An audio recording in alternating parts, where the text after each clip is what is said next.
Hi, I'm Jake Dupong, Executive Director here at Bloomington Living Hope.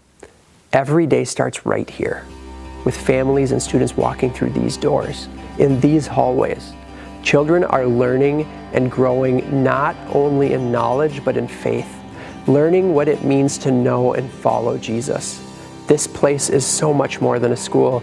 It's a ministry where church and school families come together to help kids and help parents grow in God's Word, surrounded by teachers and pastors who care deeply about them.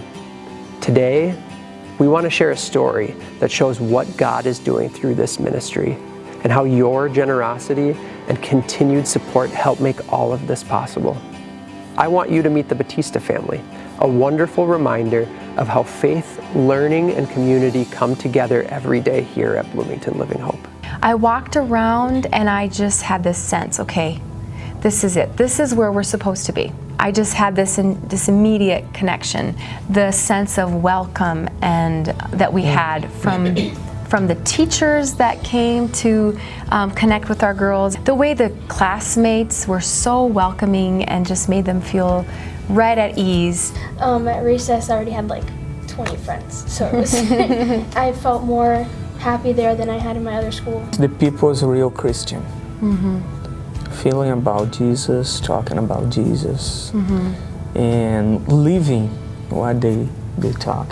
What I have sensed throughout every teacher that my kids have had is that there is a real sense of ministry.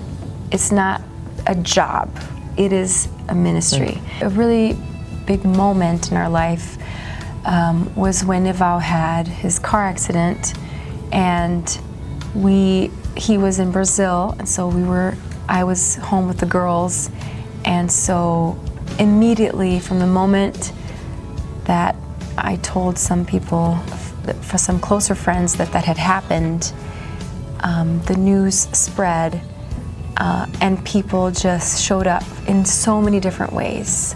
We did not cook food for at least like a week and a half.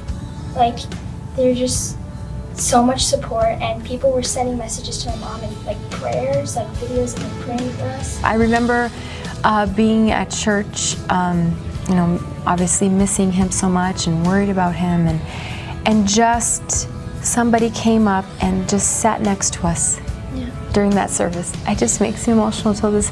It was like you were saying, it's the small things of that sense of being alone, and yet not, because someone just on their own just decided that they want to sit with us at church so that we would feel, their presence, and it was so meaningful. In a world that is so lonely, to have a place where people feel like they're welcome and that they belong is worth an investment. It's worth continuing to put hard work into, with something that the world needs more of. More communities of people who are striving to be like Jesus and living their lives like Jesus. God has blessed our ministry with incredible stories of faith and growth. Families like the Batistas who remind us what this mission is all about. Their story is one of faith, connection, and the difference it makes when families, teachers, and a loving community come together to share Jesus' love. As we look to the future, we're inviting you to be part of that story, helping more children and more families experience the hope of Christ through this ministry. And throughout November, every gift you give, every way you continue to give, will go even further through a special $50,000 matching opportunity. Thank you for your generosity, your prayers, and your ongoing partnership in God's work here at Bloomington Living Hope.